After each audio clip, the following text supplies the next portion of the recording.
Dzina la Tate ndi la Mwana ndi la Mzimu Woyera. Amen. Ndi kulandireniso abale ndi alongo pano pa Tiyankhule na Ambuye. Lero ndi lachitatu pa 30 April chaka cha 2025 ndi lachitatu la mulunguso wachiwiri mu nyengweno ya Pasaka. Tikupitiriza kukhazikika kwambiri pa mawu oyamba pamene tikuona tsiku la lero atumwi akuyikidwa ndende koma angelo wa Ambuye akuwathandiza kuti atuluke ndipo iwo akubwereranso kukagwira ntchito yomwe ija imene anaponyeraso ndende ija. Zotiphunzitsa chani pa moyo wathu wa Chikhristu? N'chifukwa chake tikuyenera kusinkhasinkha limodzi tsiku la lero. Mawu athu oyamba akuchokera m'buku la ntchito za atumwi mutu wa 5 ndime ya 17 kulekeza 26. Amene akutiwerengera mawu oyamba ndi a Thomas Banda kuchokera ku St. Teresa Nguludi Parish mu Archdiocese ya Blantyre. Ndipo salimo yathu tsiku la lero ndi salimo namba 34. Munthu osaukayo adafuula ndipo chauta adamumva. Munthu osauka adalira ndipo chauta adamumva. St. Patrick's Choir 2 adaimba imodzi mwa masalimo amenewo. Mawu athu amumthenga wabwino ndi monga adalembera Yohane Oyera mutu wa 3 ndime ya 16 kulekeza 21. Tikupitiriza kusinkhasinkha nkhani ya Nikodemo amene akutiwerengera mawu amthenga wabwino komanso kutigawira mawu ndi Reverend Father Francis Damaseke kuchokera ku St. Peter and Paul na Tenje Parish mu Archdiocese ya Lilongwe. Tiyenitu tsiku la lero abale tisinkhesinkhenso limodzi. Mawu ambuku la ntchito za atumwi. Pamenepo mkulu wa ansembe onse pamodzi ndi anzake aja, ndiye kuti anchipani cha Asaduki, onsewo adadukidwa nazo. Tsono adagamula zochitapo kanthu. Adagwira atumwi aja nawasekera mndende ya boma. Koma usiku mngelo wa Ambuye adasekula zitseko za ndendeyo nawatulutsa. Adawawuza kuti, pitani nyumba ya Mulungu, muzikawuza anthu mawu onse okhuza za moyo watsopanowu. Atumwi aja adamveradi zimenezi. Adakalowa m'nyumba ya Mulungu mmamawa nayamba kuphunzitsa. Pamene mkulu wa ansembe onse adafika pamodzi ndi anzake aja, adayitanisa msonkhano wa bungwe lalikulu, ndiye kuti bwalo lonse la akuluakulu a Israeli. Tsono adatuma anthu kuti apite ku ndende akawatenge atumwi aja. Koma pamene anthuwo adafika ku ndendeko sadawapezemo.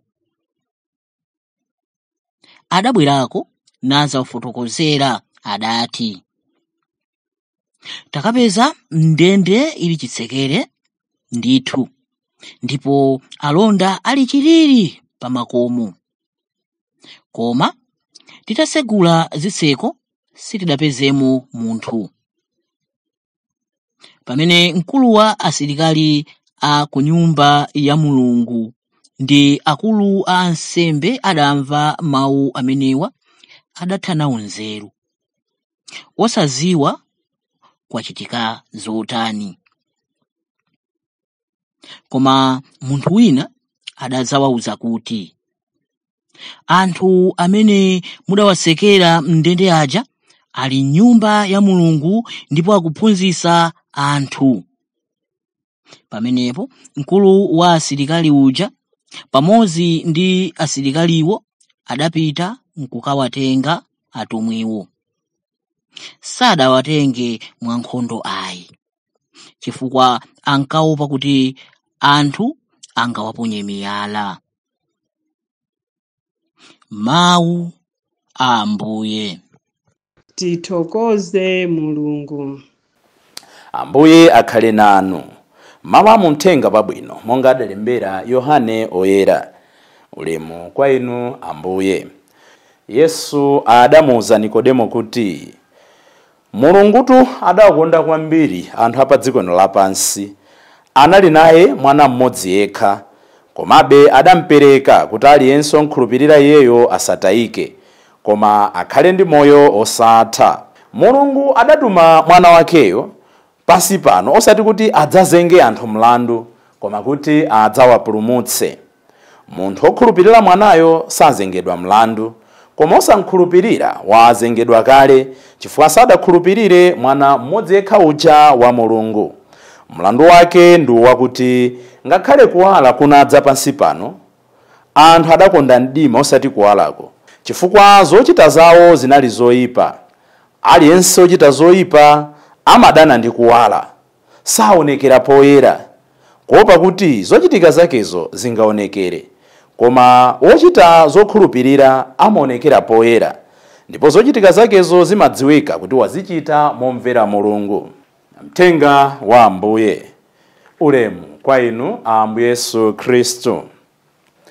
Aliyense ochita zoyipa amadana ndi kuwala. Chimake cha uthenga wa lero pamene Ambuye Yesu akupitiriza kucheza ndi Nikodemo ndi mawu amenewo, aliyense ochita zoyipa amadana ndi kuwala.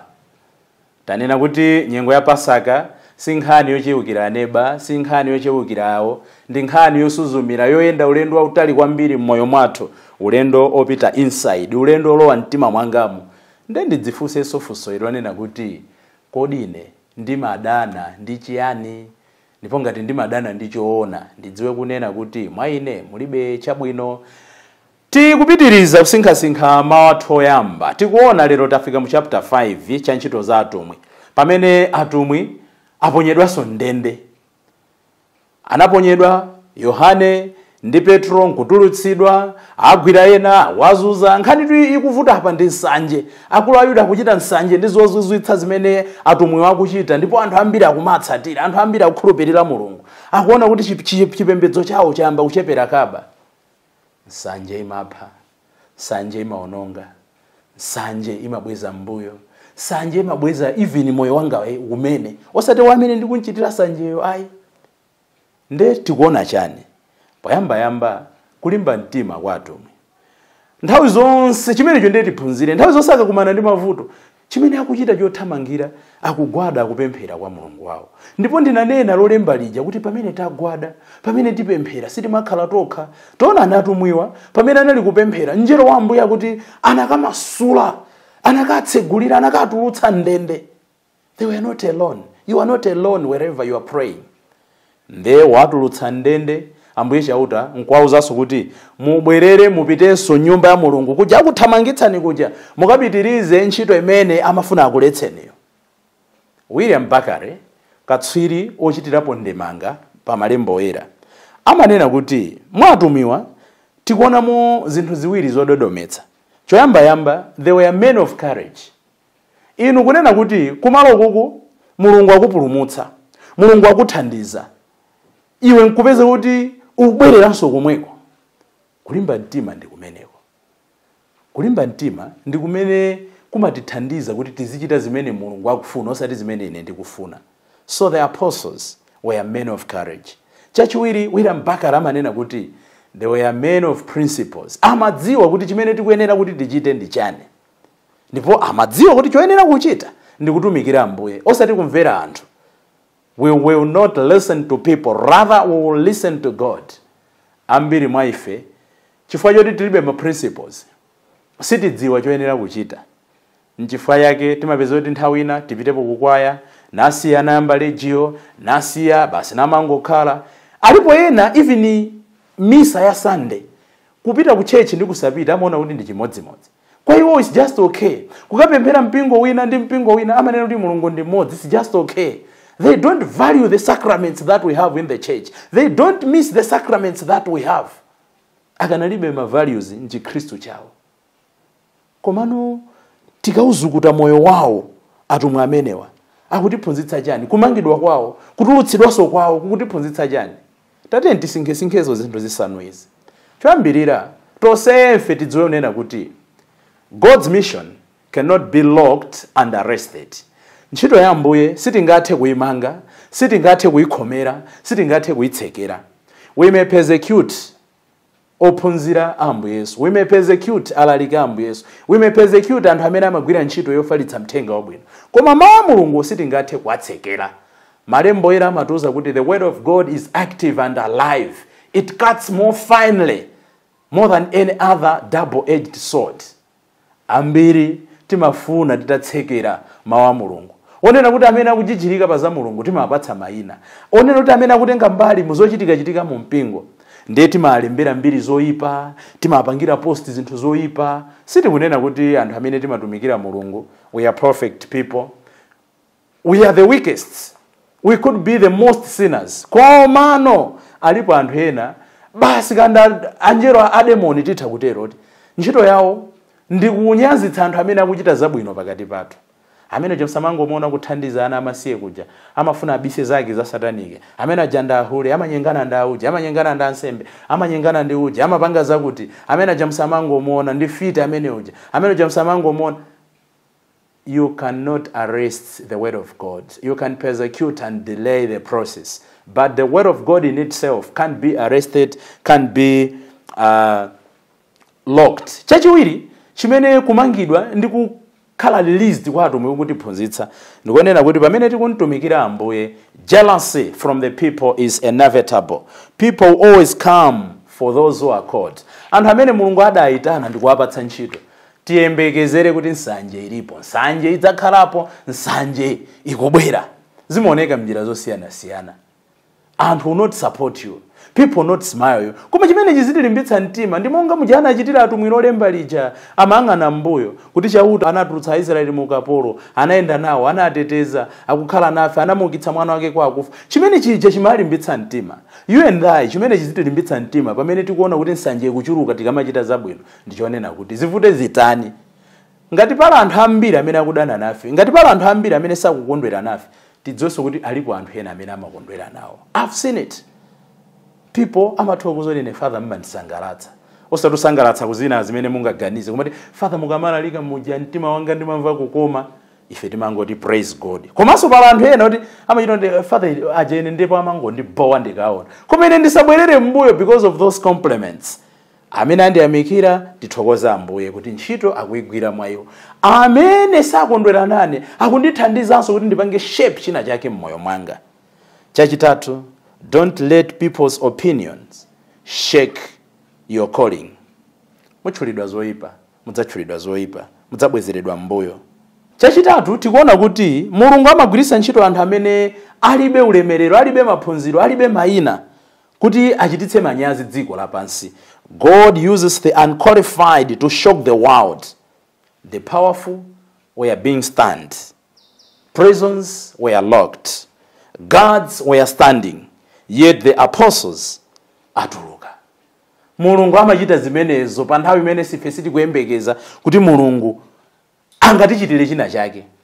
Atumwi aja akutulutsidwa ndipo akuwasiya alonda ali kukamwapululu. Akuwasiya akuluakulu kuti zimene zidzatheka bwanji. Mulungu akamatigwiritsa ntchito amafuna kuti anthu ena ake adzayankhule, adzafunse kuti zimene zidzatheka bwanji. Tikamkhulupirira, tikamapemphera, ena ake adzanena kuti zatheka bwanji kuti iwo aja akwatirane. Zatheka bwanji. Zatheka bwanji kuti iwo aja agule galimoto. Ena mpaka kumalira chifukwa cha ubwino wanu, kulira chifukwa cha kupsa mtima ndi zabwino zimene Mulungu akuchita mwa inu. Zatheka bwanji kuti iyo jalowe usembe. Zatheka bwanji kuti iyo jandi sister. Zatheka bwanji kuti iyo jandi bishop. Posachedwa apa. Mpingo wathu. Makadino akhala kusankha papa. Ena tipanga exclaim kuti zatheka bwanji ucha kukhala papa, zatheka bwanji. Mulungu tikankhulupirira amapangitsa ife amene sitikondwera nawo kuti tidzifunse kuti zatheka bwanji. Ndipo chachinayi chimenenso chili chotsirizira ndiyonena kuti freedom is not all about escape. Freedom is all about purpose. Mulungu atatulutsa ndende kudzera mwa njera uja sikunali nkhani yongowapulumutsa kuti basi you are free to do anything. Anatulutsa ndende ndi cholinga kuti akapitirize ntchito ija, akapitirize the purpose imene Mulungu adalengera. Ife Mulungu akatiombotsa pa zina zake tisadzitenge kuti ndife matchale. Zilipo nthawi zimene ndekha ndimadzombera machale zayenda zakuti sizinachitike, zakuti sizinatero. It's not meant for me kuti ndioneke kuti ine ndimatha kuzemba kapena ife timatha kudzisamala kapena ife timatha kutere. Ayi, every escape, every help, every hand that God is giving me is for me to go back to my mission. It's for me to do the purpose. Ija Katalina kusiyena timanena dzoro ija amanena kuti ndikazindikira chimene Mulungu adandilengera nkuchikhala bwino ndilipangitsa dziko kuti liyake ndi chikondi chake tsono chija chopangitsa chotakasa anthu kuti nawonso abwerere kwa Ambuye. Lero Ambuye akufuna kuti tiyende ulendo wake ozindikira kuti iye ali nafe. Lero Ambuye akufuna tiyambe kuyenda ulendo wake ozindikira kuti iye afuna timtumikire. He's calling you to walk and he's wishing us to move and we must move. Atumwi aja atauza kuti mubwerere nyumba ya Mulungu mukalalikirenso sanachedwe. Anayamba ulendo obwerera nkumakagwira ntchito imene Mulungu anakonzera. Ambiri Mulungu akuti itana. Lero Mulungu akuti itana kuti tipange china chake. Funso likanena kuti muyankha kuti chani, muchita zotani, muyenda ulendo otani. M'dzina la Atate ndi la Mwana ndi la Mzimu Woyera. Amen.